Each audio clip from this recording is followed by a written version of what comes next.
Lensa Dunia. Kita bedah data, di mana fakta dan angka berbicara. Jalan, listrik, air, kunci dominasi global.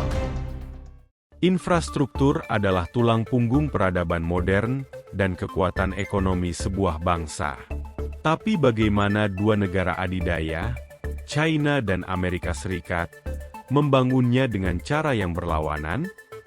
China membangun 700 km jalan tol baru setiap hari dan 2.500 km jalur kereta cepat setiap tahun. Sementara AS hanya memperbaiki jalan lama. Apakah infrastruktur baru lebih baik daripada yang tua? Mari kita selami data, sejarah, dan strategi di balik dominasi infrastruktur global. Apa itu infrastruktur dan mengapa penting? Secara sederhana, infrastruktur adalah sarana dasar atau sistem fisik yang menghubungkan manusia, barang, dan ide. Termasuk di dalamnya adalah jalan, jembatan, listrik, air bersih dan telekomunikasi, yang mendukung ekonomi dan kehidupan sehari-hari. Tanpa infrastruktur, tidak ada perdagangan, transportasi, atau akses internet. Mengapa infrastruktur penting? Karena merupakan pondasi pertumbuhan ekonomi modern. Negara dengan infrastruktur baik cenderung memiliki produktivitas tinggi dan lapangan kerja melimpah, yang berujung dengan peningkatan kualitas hidup rakyatnya. China versus AS. Skala, teknologi, dan strategi. China secara serius membangun infrastruktur baru secara masif dengan kecepatan rekor. Sementara AS fokus pada pemeliharaan sistem yang mulai rapuh. Ini menciptakan perbedaan besar dalam kualitas dan skala. Mari kita bandingkan beberapa sektor penting. Sektor transportasi. China dan Amerika Serikat memiliki jaringan jalan aspal dan jalur kereta yang masif, tapi dengan perbedaan yang kontras dari segi umur. China memulai proyek pembangunan infrastruktur secara besar-besaran dan berkesinambungan selama 4 dekade terakhir. Sedangkan jaringan jalan tol AS terakhir dibangun pada 1992. Terlebih lagi, sebagian besar jalur kereta api di Amerika dibangun antara tahun 1850 sampai dengan 1900 dengan tenaga para imigran dari China dan Irlandia. Sektor energi. Karena China adalah pusat manufaktur dunia, maka tidaklah aneh jika kapasitas listriknya sebesar 3.350 gigawatt adalah yang terbesar di dunia dan hampir 3 kali dari negara berikutnya, yaitu Amerika dengan 1.190 gigawatt. China juga telah sepakat bahwa sebelum tahun 2060 akan mencapai net zero, yaitu tidak membuang emisi karbon ke atmosfer. Ini akan dicapai dengan cara transisi pembangkit listrik ke energi terbarukan.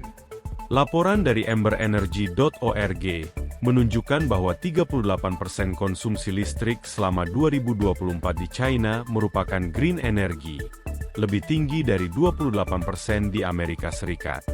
Data menunjukkan bahwa dalam waktu yang sangat singkat, China berhasil mengubah statusnya dari negara dengan tingkat polusi terbesar menjadi negara pemimpin dalam mengejar net zero. Berdasarkan data NASA, solar farm, atau pembangkit listrik tenaga surya di China, berjumlah lebih dari 10.000 dan menghasilkan 51% dari listrik tenaga surya dunia. Pabrik China juga memproduksi 85% panel PV untuk solar farm di seluruh dunia. Catatan Reuters pada bulan April 2024 menyatakan China sebagai juara dunia dengan menguasai 50% listrik tenaga angin global dan 60% produksi mesin turbin angin, termasuk rekor baling-baling terbesar dengan diameter 310 meter dan pengembangan turbin angin terapung terbesar. Dalam hal tenaga air, laporan Energy Institute di 2024 memaparkan bahwa China berada di posisi teratas dengan memiliki 29% kapasitas pembangkit listrik tenaga air seluruh dunia. 5 dari 10 bendungan terbesar juga berada di China dengan Three Gorges Dam di Hubei pada posisi nomor 1. Saat ini, China sedang mengerjakan proyek pembangunan waduk Medok dengan ukuran 3 kali lipat lebih besar lagi di Sungai Yarlung Sangpo. Di bidang reaktor nuklir, China berada di posisi kedua setelah AS, tapi mempunyai target menjadi nomor 1 sebelum 2030. Begitu banyak riset yang dilakukan China dalam pengembangan tenaga nuklir, termasuk reaktor tenaga thorium dan reaktor fusi nuklir. Reaktor thorium pertama di dunia akan mulai dibangun tahun 2025 di Gurun Gobi. Bahan bakar thorium dipilih karena lebih aman, lebih bersih dan lebih mudah diperoleh dibandingkan bahan bakar konvensional uranium. Sedangkan reaktor fusi, atau sering dijuluki matahari buatan, dianggap sebagai tujuan akhir seluruh riset reaktor nuklir, karena reaksinya mirip dengan matahari yang dapat menghasilkan energi melimpah secara aman dan berkelanjutan. Prosesnya berbahan bakar hidrogen yang mudah didapat, namun tanpa limbah radioaktif ataupun emisi gas. Riset terdepan untuk reaktor fusi ini pun dipegang oleh China. Hal terakhir yang China harus tangani adalah masalah distribusi listrik, karena sebagian besar pembangkit listrik berada di daerah utara dan barat, sedangkan mayoritas populasi dan industri berada di daerah timur dan selatan. Untuk mengatasi hal itu, ilmuwan lokal mereka berhasil menciptakan jaringan UHV, atau Ultra High Voltage, yang mampu mengantar 1 juta volt listrik untuk jarak sangat jauh, tapi dengan menggunakan kabel lebih kecil dan kehilangan daya lebih sedikit. Semua aspek tersebut terintegrasi secara efisien, sehingga permintaan listrik industri dan program pemerintah untuk elektrifikasi kendaraan EV berjalan mulus. Sektor air. China membangun sistem air bersih dan sanitasi modern untuk miliaran penduduknya. Proyek South to North Water Diversion mengalihkan air dari selatan ke utara untuk memenuhi kebutuhan 400 juta orang. Dimulai 2 dekade lalu, dengan total panjang lebih dari 1.500 km, proyek ini terintegrasi dengan semua dam besar yang ada di China. Sedangkan di Amerika Serikat, 3 juta kilometer pipa air bersih dipasang sejak 1850.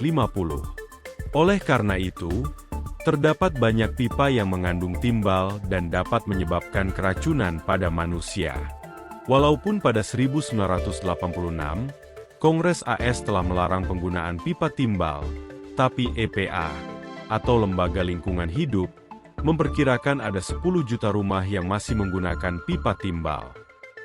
Sektor telekomunikasi. Di bidang telekom, China adalah pemain utama dengan 4 juta menara pemancar 5G dan 1 miliar pengguna, mengalahkan Amerika dengan 400.000 tower dan 290 juta pengguna.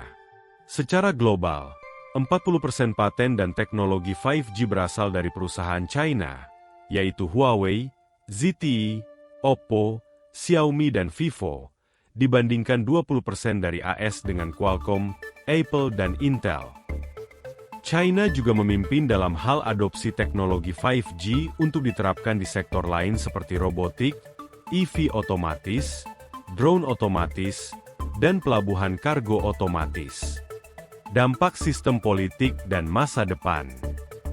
China memiliki sistem satu partai dan banyak BUMN, atau badan usaha milik negara, yang bertugas membangun infrastruktur sosial seperti jalan, rumah sakit, sekolah, bank, dan perumahan murah. Sebaliknya, AS memilih siklus pemilu 4 tahun dan privatisasi hampir semua sektor, yang menyebabkan ketimpangan akses dan sulit untuk mencanangkan infrastruktur besar atau jangka panjang. Padahal pertumbuhan ekonomi ditopang oleh sistem infrastruktur yang terencana dengan baik. Proyek infrastruktur terbesar AS terakhir adalah Interstate Highway System, atau sistem jalan tol antar negara bagian, pada tahun 1956 di era Presiden Eisenhower. Awalnya dirancang untuk selesai dalam 12 tahun dengan anggaran 25 miliar dolar Amerika, atau setara 135 miliar dolar hari ini. Namun akhirnya molor menjadi 35 tahun dengan total panjang 49.000 km dan anggaran membengkak 350% menjadi senilai 618 miliar dolar. Walaupun begitu, proyek ini berhasil mendongkrak pertumbuhan ekonomi AS. Rata-rata pertumbuhan GDP Amerika Serikat kala itu mencapai 3,5% dan menjadikan mereka sebagai negara adidaya abad 20. Kesuksesan ini menjadi model dalam perencanaan jalan tol bagi seluruh dunia, termasuk China, India, dan Uni Eropa. Sayangnya, AS tidak cukup melakukan peremajaan dan pengembangan terhadap sistem transportasi mereka. Padahal jumlah kendaraan telah meningkat 400% sejak dimulainya proyek tersebut.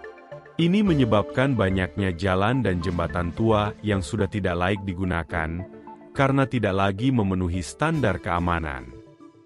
Rata-rata pertumbuhan GDP Amerika selama 20 tahun terakhir kini turun 60% menjadi tinggal 2,1%.